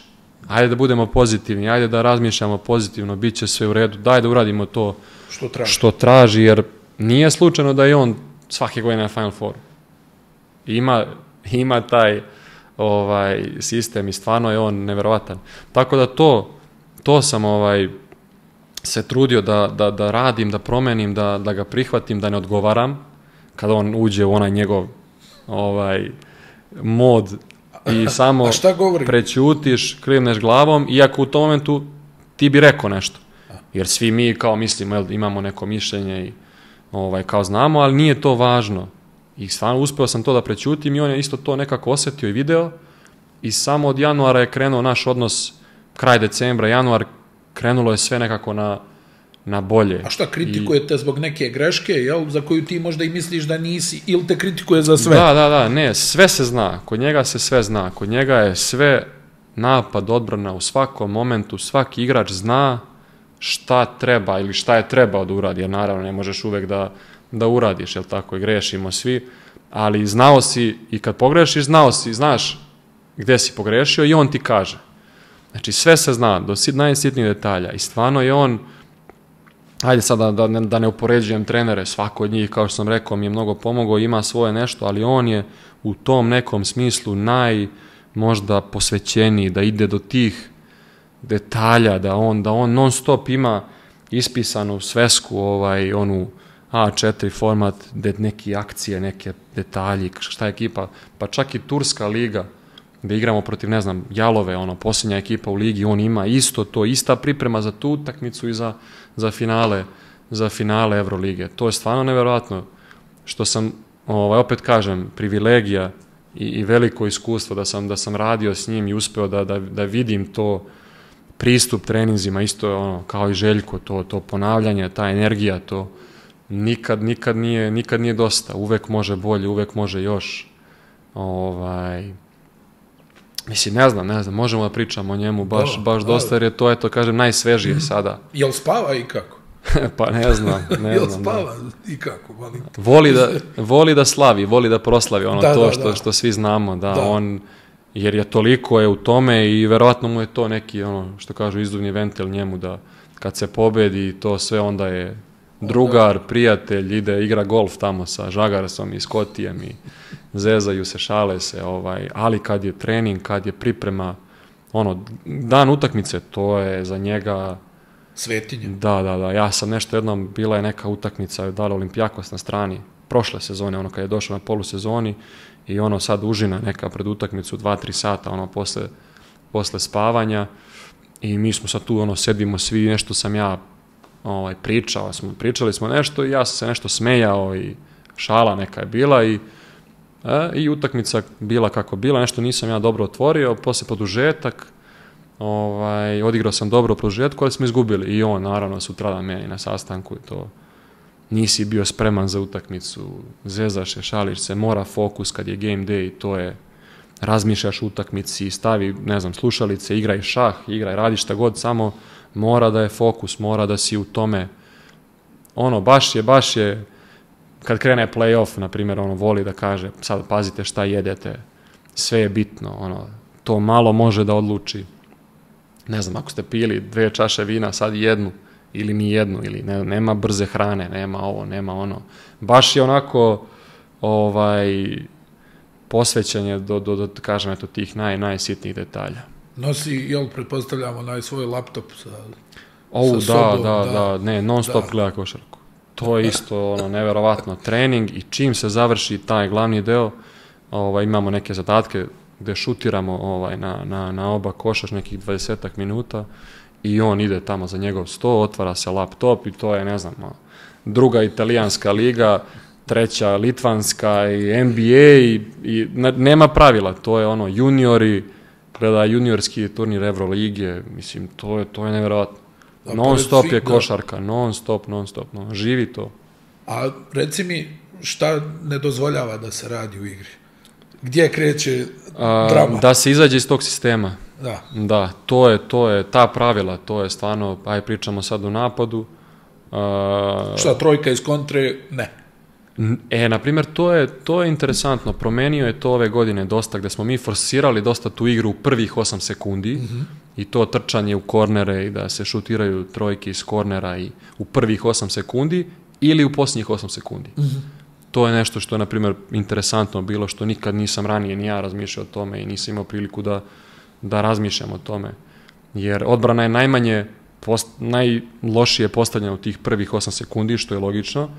Onda u tih 8 sekundi između su najfokusiraniji, najspremniji i odbrana može se postavi i radi to što radi, a onda opet u tih posljednjih 5, 6, 7, 8 sekundi pada koncentracija, pada odbrana, umor je zamor i, na primjer, da, interesantno je neko pravilo koje smo imali, izolacija se retko igrala osim u posljednjih 5-6 sekundi. Ako je 5-6 sekundi na satu, onda svi znamo da je izolacija i da onda znaš da ideš na skok i tako, znaš da će biti neki šut i onda moraš da ideš na skok. Najviše mrzi to između znači, tih 16 do 8 sekundi što ostane napada, to ako se tada uzme šut, to je Mekalom sad na kraju imao je tih, uđe on u njegovu seriju i on uzme taj neki loši šut i onda toga izludi najviše. Obraćenje, da. I u odbrani, da, isto. Mislim, te neke stvari, ako se ne uradi front na postu, na primjer na switch je to, to mu je, i ako nam ode, pošto često milo je tu odbranu gde smo terali na slabiju ruku, to je njegov neki zaštitni znak, ako ti ode u tu jaču ruku, to je. Znam da je tebe, recimo, forsirao da ideš na prodor, jel? Da, jeste, da, to smo prije. Pa da, to je, da, eto, ja sam kao imao dobar šut uvek, celu karijeru i to nešto, ali kod njega prošle godine i ove godine, bukvalno, u nekom momentu sam ja mislio kao on meni ne da šutiram. A u stvari sam samo shvatio šta on želi i tako da je taj prodor nije samo prodor da ja dam koš, nego da odbranu nateraš da se skupi pa da izbaciš, pa kreiraš nešto, on je to voli da kaže to, samo kao jump start something, samo nešto pokreni, samo dotakni reket, kao touch the paint touch, to mu je da dotakneš reket i onda odatle se uvek nešto desi. Jer ti ako kreneš, uvek izazoveš neku reakciju. I onda je poslije, naravno, čitanje to neko i akcije koje... Ali da, tu je on voli te brojeve i to statistika i... ima argumentaciju. Points per possession, da, ne znam, meni kaže ti kad ideš u levo, imaš, ne znam, 1,2 points per possession, kad ideš u desno imaš 0,7. Sve ti je tu, idi u levo. Najbolji si, 70, ne znam koliko posto realizacije. I on meni to kaže, ja kažem, dobro, šta da kažem? Sveti da. Evo ovdje piše. Da. Ali dobro, onda izgubiš malo taj neko samopouzdanje u šutu, znaš, kad treba šutnem, da li da šutnem, da li... Dešava se i to, ali onda, ne znam, nekako to sve kad prihvatiš, to što prvo on želi i kreneš, uradiš to, onda i ovo drugo dođe i namesti se. I kod njega je, na primjer, bitno, ako dobro otvoriš utakmicu, uradiš te neke stvari koje on želi, uglavnom bude dobar bude tokom ostatka utakmice. I obrnuto. Ako u prvim nekim minutima svojim na terenu napraviš te 2-3 greške koje on najviše mrzi, onda uglavnom teško je vratiti se iz toga. Znaš, gledao sam ga sad ove sezone, zaboravio sam da ti pišem to, ali gledao sam ga ove sezone, vi istrčite neku kontru i onda neko zategne iz tranzicije za 3 poena i pogodi, ali ja vidim njega tamo kako se štrecno, pa kao, ipak, kao, dobro je. Okrene se ka klupi, nešto kaže, napravi se, da. Da, vidi se da mu nije baš... Pa da, bilo je, takvih situacija ima dosta, da. Pa ne, da, Nigel imao tu slobodu da, zeleno svetlo, da šutira uvek, ali i njemu čak je isto za te neke situacije i Tarik, koji mislim, ruka i sve to, da, ali mora, sve se zna, sve ne voli to. Znači sve je isprogramirano. Sve je isprogramirano. I stvarno je to interesantno koliko se mi igrači kao borimo protiv toga i ne samo ja, nego svi u razgovoru sa svima znam kako je to i kako razmišljamo mi igrači i to sve, ali stvarno u tom njegovom sistemu, na primjer, je jako lako igrati. Kad prihvatiš to. To nisam do sada čuo, da. To je stvarno puno detalja i puno tih nekih stvari, ali samim tim što si u Feneru i što igraš, imaš taj kvalitet sigurno da možeš to i nisi bez razloga tu. Samo je bitno prihvatiti to i raditi, i kad prihvatiš to i shvatiš da je mnogo je lako, jer ti u svakom momentu znaš šta treba da uradiš. Znači nema improvizacije. Nema kao, pa i onda ti si hteo to, ali te saigrač nije razumeo i onda tu miskomunikacija i greška. Da li je switch, nije switch? Da, šta sam trebao? I ko je kriv? Ne, sve se zna. Sve se zna, ko je kriv, ko je trebao i jako je lako igrati. Samo treba da uradiš to što do tebe. Tvoje je da uradiš front, da ideš ispred na postu, šta se posle toga desi nije tvoje. To je ovaj drugi. To je ovaj iza, to je treći i sad to je naravno dobar napad, dešava se da odigraš dobro odbranu, da primiš koš, ali tvoje je samo to da uradiš. I ništa te drugo ne zanima. Jako je lako. Reci mi, jel se smirio u odnosu na kada je došao u Fener? Jeste. Jeste? Jeste. Po mom nekom, mišljenju i ovo što smo pričali između nas i sa trenerima ostalim i sa igračima, drugačije je jako bio. u odnosu na prošlu godinu, u odnosu na početak ove godine, gde se i on u tom nekom decembru, ja mislim da je ono bio da je odustao kao više, da ono kao ne mogu, baš smo igrali smo, nismo mogli da pohvatamo. Sjećam se da novi ste igrači. Jalovu ste jedva dobili, ukrali promašili penal. Jeste pao dole. Lopta mokra, kaže Nikolo, ja šutem, ne znam kako sam je ubacio, mislio da će da baci airball. Ali da, loše smo igrali, ne znam, Baldwin, koji nikad nije igrao u tom nekom sistemu, drugačiji igrač od Kalatesa, na primjer, koji je bio prošle godine, Bonzi, Colson, Nikolo, Devon. Jadni Colson koji nestane, počne u petorci. Pa da, ali nisu navikli, trebalo im je vremena da prihvate to sve. I onda i on je u tom nekom momentu odustao i samo je promenio se jako i krenuo da forsira tu tranziciju i tu bržu igru i verovatno i video, mislim, Kalates i Baldwin konkretno su jako, mislim, različiti igrači. Nije ista adresa. Pa da, i onda smo mi svi tako nekako pojednostavili, jako je jednostavna bila igra. U jednom momentu smo igrali bukvalno jednu akciju. Što je interesantno bilo. Taj neki flow, step sa prvim pikom, pas, hand off, druga strana. Samo smo to igrali. Vrti, da, i traži rešenje iz pick and rolla. I okej, ti neki time out, pozivi njegovi koji su stvarno, neverovatni i sve ima spremno u svakom momentu za svakog igrača. I tako neko jednostavno je bilo i krenuli smo da igramo dobro, poslije toga mislim da je on video i shvatio i naravno potpis McCalluma je dosta nam pomogao i promenio. Ali kad je potpisao, ja se za glavu uhvatio. Pa svi smo, da. U smislu nekom 37 godina ima, nije dugo igrao na euroligaškom nivou. Voli loptu, kako će kod Šarasa i to, ali tačno mi je to trebalo. Tačno mi je to trebalo, neko ko će da nam odigra tih 10 minuta, 15. I ti on ste donijeli na Final Fouru trofej. I meni koliko je značio, da, gde u tom nekom momentu utakmice gde se umoriš, pritiskaš, igraš odbranu, gde sam ja kao bio zadužen uz Devona Hola, kao drugi neki defanzivac da čuvam. I njega ne zaboravim, igro je super.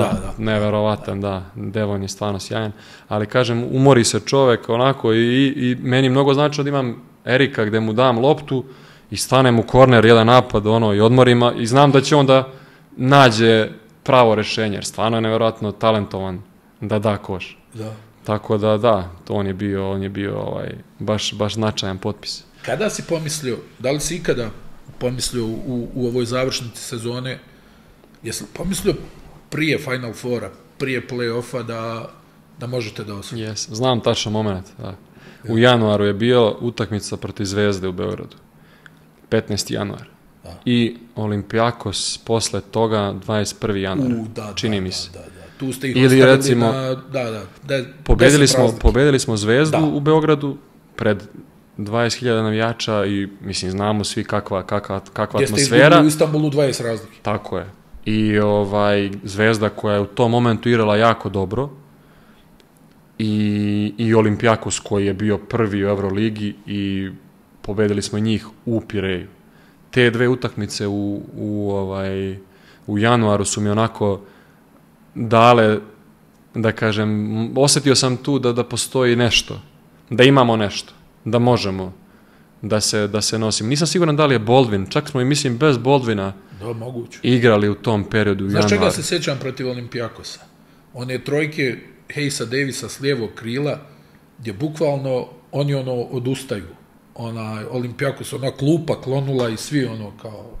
Pas, to je bilo, da, bilo je po internetu sve to. I on ubacuje i oni kao tačno vidiš... Da, kontrolisali smo tu utakmicu sve vreme. Mislim da ste ih ostavili na 70-ak poena, ovako nešto. Da, ali znam da smo onako bili sve vreme, nijednog momenta da nam nisu nešto zapretili. Znači, te dvije utakmice su bile... Te dvije utakmice su bile, da, teška gostovanja i tu se pokazuje taj neki karakter, ja mislim, i pogotovo decembar koji je bio jako loš i onda taj januar gde smo pobedili Efes, koji je veliki rival, pobedili Žalgiris, gde smo se vratili, mislim da smo gubili 17 razlike, recimo, tako nešto i pobedimo, i onda Zvezda, i onda Olimpijakos, i ne znam koje su još utakmice bile, ali smo, mislim, 6 utakmica pobedili u januaru, svih 6. I Bolonja je bila i ne znam koja je 6. I tu sam onako, pogotovo te 2 utakmice. Da sam osjetio da ipak imamo šansu i da polako hvatamo te neke stvari koje on želi da radimo. I protiv Pariza ste odigrali 2 onako lude utakmice u sezoni. Gdje je ona jedna bila nešto odgođena, pa ste ih dobili, bilo je onako... Obe smo gubili. A u Istanbulu je bilo ludilo, da. Jeste. Je ludilo, bilo od Jeste, obe utakmice smo od njih, gubili, ne znam, 15-ak razlike, 17, pa smo preokrenuli i pobjedili, da. Ma neverovatna ekipa, ajde sad Pariz da pomenu, ne znam, verovatno ste, i pričali ste dosta i Bio je i Salo ovdje, jel? Da, arhitekta, koji je sve to postavio. Ali stvarno sjajna ekipa, nevjerojatno koliko brzo igraju i poslije smo i u play-offu igrali sa njima i dosta smo ih, 5 utakmica smo odigrali s njima prošle sezone. Ekipa koja igra možda je najbrže, a najdisciplinovanije u isto vrijeme, sa najmanjim brojem izgubljenih lopti. To se sjećam da je Šaras jako dosta pričao o tome, potencirao na tome da moramo i mi da imamo malo izgubljenih lopti, da kontrolišemo, da se sve zna, u svakom momentu oni igraju brzo i ako nemaju taj šut, zna se ide lopta njemu, širimo pick and roll i napadamo, imali su često onaj ghost screen i napadali su bekove i tako to, targeting, stalno su nekoga ciljali koga će da napadnu. Jako disciplinovana, kontrolisana igra i stvarno lepo je bilo videti tako nešto u Euroligi posle dugo godina. Drugačiji neki stil, nešto novo. Jeste, stvarno. I nije bilo lako, i u play-offu isto. Prva utakmica, ajde, bila je knap. Razbili ste i drugu, jeste i drugu razbili? Drugu ste ih razbili? Ne, mislim da smo... Ili ste ih prvu razbili? Sad vidiš šta sad nema dilema. Ali jedna je bila teška i onda u produžetak u Parizu. Gde Tarik uzima, daje, ne znam, 7 poena za redom, 1 na 1.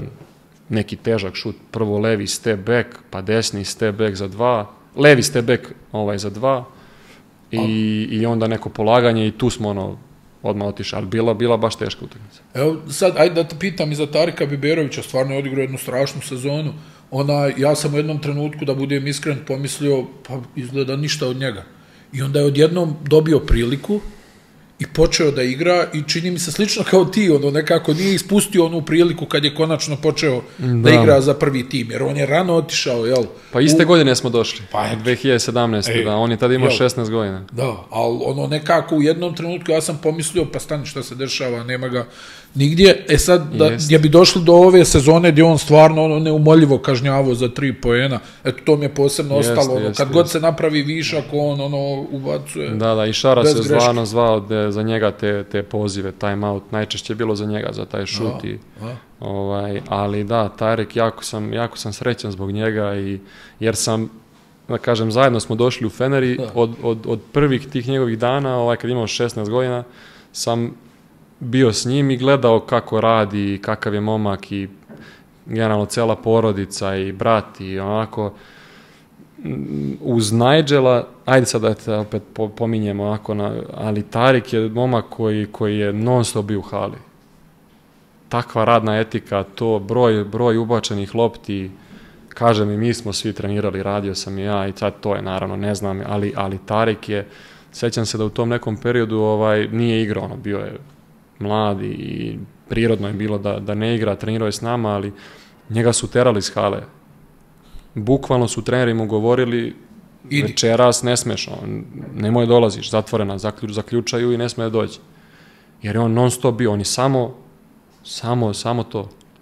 I onda u tom nekom periodu, da li je kod Itudisa, kod Saleta je on krenuo, malo dobija i dobro je igrao i onda kod Itudisa je prvi put dobio neku ozbiljniju ulogu i onda kod Šarasa je to sve krunisao i odigrao, mislim, nevjerovatnu sezonu, ali jako mi je drago da sam bio tu i jako smo bliski, imamo dobar odnos i cela porodica, jako su svi dobri ljudi i lepo je kad vidiš da se nekome vrati to sve što je radio. A niko to nije video. Da. Malo ljudi je to videlo, to što se radi iza kamera, iza... To osim vas niko ne vidi. Niko, da. A stvarno je on bio...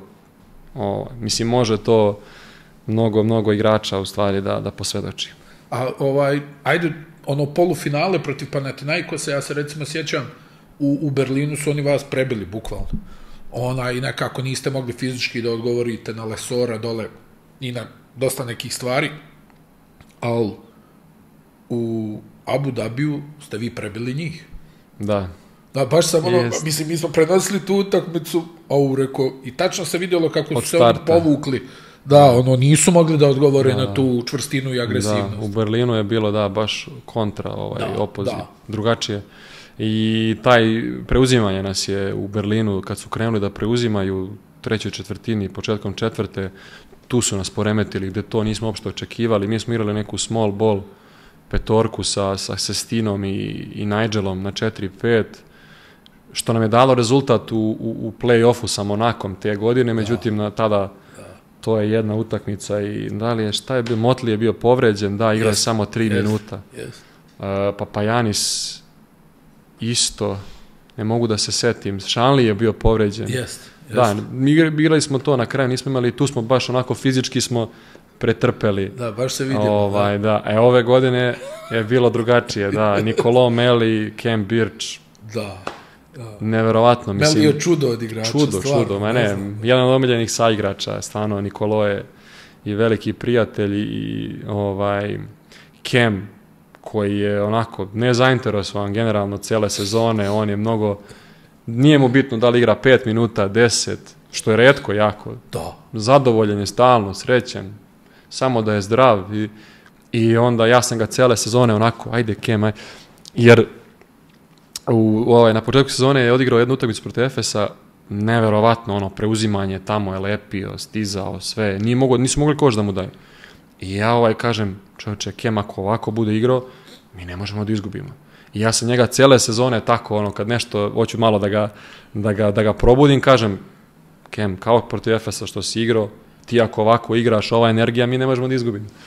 I on sve tako, ali kao polako, i na Final Fouru je stvarno bio nevjerojatan. A ne pokazuje statistika te neke stvari, ok, možemo da pričamo, naravno, o ovim drugim igračima i sve to, ali ja volim da pričam o tim igračima i ne znam, te stvari koje oni rade, bez njih ništa ovo drugo ne bi bilo moguće. Ili Nicolo, mislim, fal u napadu, koliko je puta uzeo, ili skok u napadu, ili blokove kako je postavljao.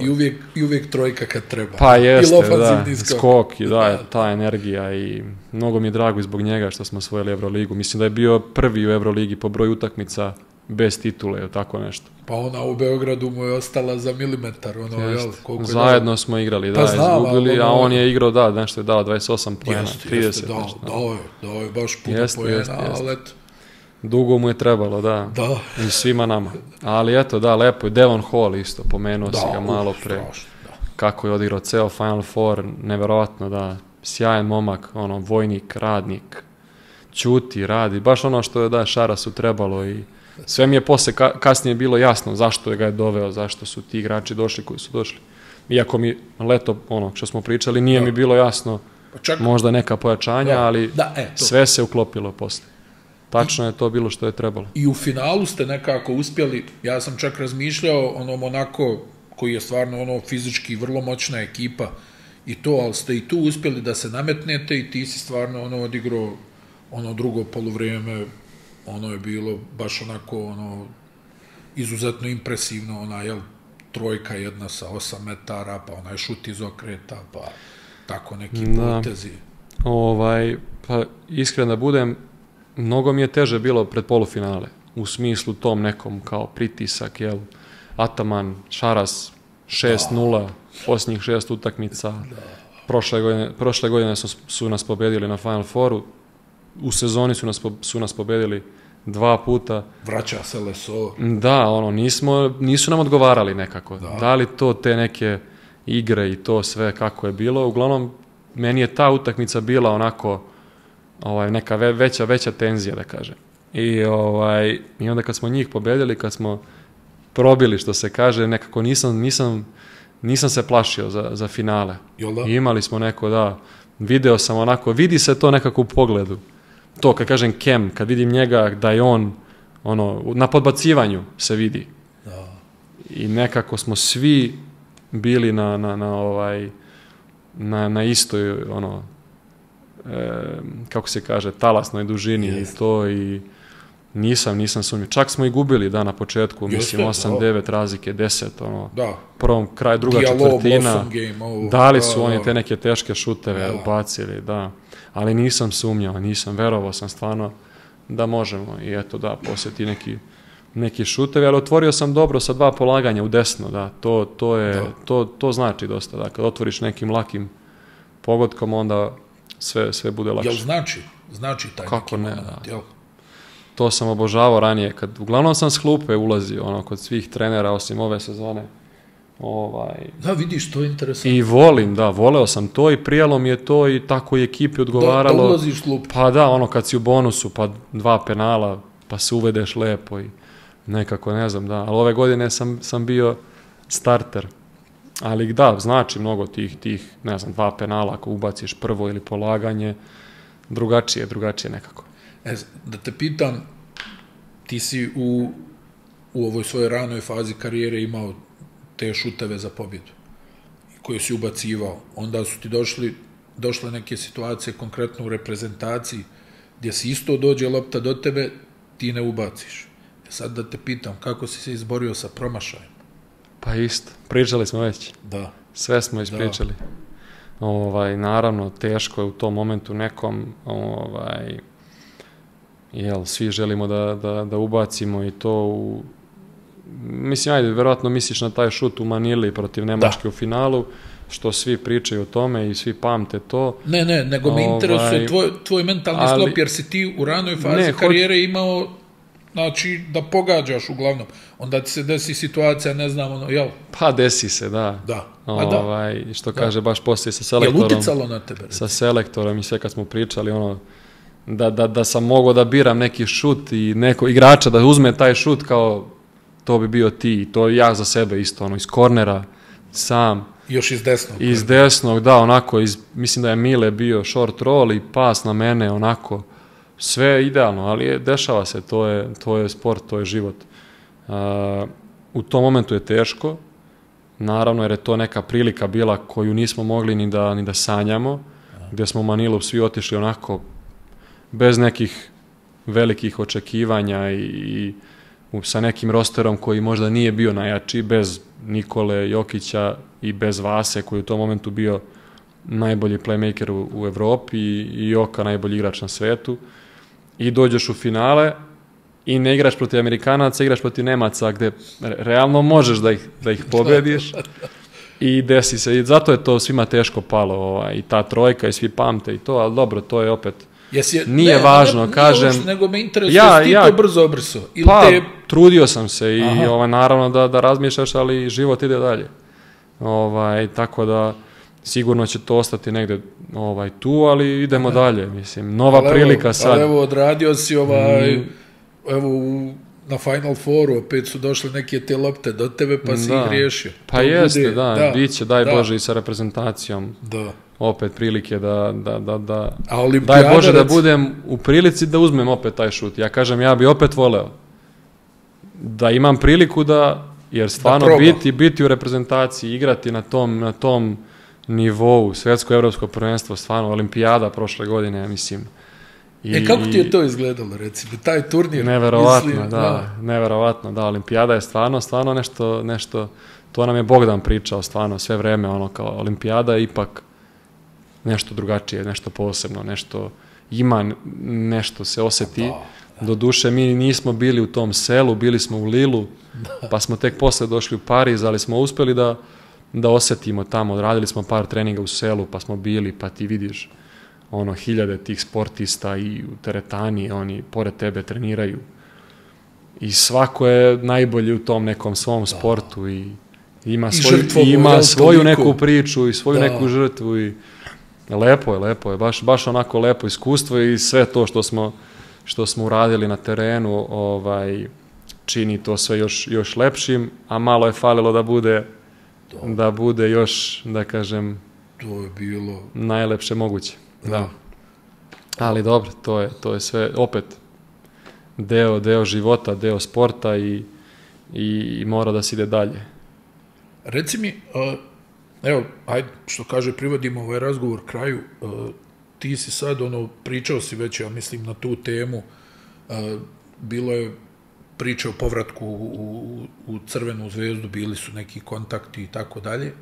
Na kraju si odabrao da ideš u Olimpiju Milano, koja je jedan od najvećih evropskih klubova. To sad ovi mlađi ne mogu da percipiraju, jer Milano već godinama unazad... Pa ni ja, da. Da, godinama unazad nije to, ali imaju možda jedan Final Four sa Messinom, ali evo sada još jedan pokušaj za, kako mnogi kažu, jedan od najbolje organizovanih klubova u Evropi. Jeste, to sam ja čuo, da, iz prve ruke, da Nicolo Melija baš, on je igrao i u Feneru i u Milanu i može da uporedi to sve i stvarno, i naši ljudi, naši igrači, da, i Micovi, i Nedović mi je ranije i pričao, sećam se, i ko je još bio... Mačvan je igrao tamo. Da, i Maki, da, ne znam s kim sam onako pričao, ali i Mirotić, da, kako se zove. Stvarno su mi svi rekli da je na velikom nivou, da je to baš na visokom nivou, onako, organizacija i klub i život. Šta je prelomilo da napustiš Fener? Pa, to je sad duga priča, to je trajalo od januara, da kažem, ti neki pregovori i to sve. Iskreno da budem, nisam hteo da idem. Aha. Hteo sam da ostanem, jer mi je mnogo lepo bilo. Mislim, i 7-8 godina tamo i otišao sam kao 22-godišnjak, a sad sam, da kažem, ajde, to odrastao čovek i imam svoju porodicu i najlepši ti neki momenti u životu su mi se desili tamo i vezan sam dosta za taj grad i za te ljude i klub i sve, i što bi čovek menjao nešto što je dobro. Ali eto, malo po malo, tim nekim pregovorima nije to išlo kako sam ja zamišljao da će ići i ljudi, a to je, mislim, za sve nas u životu, kad ti je neko tu i kad nešto ne znaš da ceniš i ne znaš da možda da, nekako podrazumeva se. Da. Možda tako da kažem. I onda je u tim nekim svim pregovorima tako sve išlo u tom nekom smeru i ja sam hteo da čekam taj play-off i onda kad smo se plasirali na Final Four, rekao sam, nisam potpisao ništa do sad, sačekat ću još 2 utakmice pa da ima šta Bog da. Iskreno da budem, nisam očekivao da će se nešto puno promeniti, u smislu i da ne osvojimo, imaću te neke ponude koje sam imao i da osvojimo, da ja odigram dobro, isto sam pretpostavljao da se neće nešto drastično promeniti. I promenilo se, nije sad nešto previše, ali eto, ne znam, oni su bili i najozbiljniji i nekako konstantniji u tim nekim pregovorima i pričama i svidela mi se ta šansa, neko novo dokazivanje. Jer realno Fener je za mene zona komfora bila u tom nekom smislu života, a dobro je u životu izaći nekad iz zone komfora, jer tek tada čovek može da napreduje onako kako treba, tako da radujem se tom nekom novom izazovu i sve se to namesti, sve to Bog uredi kako treba i uvek je sve s razlogom se nekim dešava i eto, baš ovo je trebalo se desi za mene, ja verujem u to i to je to, idemo dalje. Šta ti lično očekuješ od Milana? Kažeš novi izazov, šta god da napravite, bit će bolje. Jest, to je isto super, da. Da osvojimo jedan trofej ili da se plasiramo u play-off, da, mislim da je uspeh. Da. Tako da, opet imamo ovako, kad pogledam, imamo lep roster.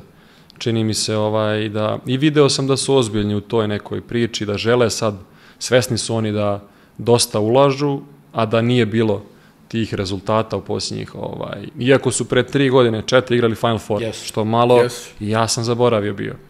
Ona je u praznoj dvorani. A godinu posle toga su izgubili u 5. utakmici, ja mislim od Efesa, u play-offu. A Efes je osvojio, čini mi se TS. Tako da, to je bilo pre 2-3, samo posljednje 2 godine su, da kažemo, onako imali te neke drastično slabije rezultate.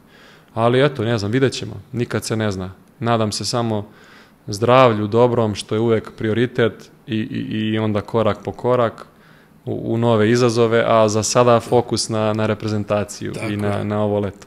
Tako je.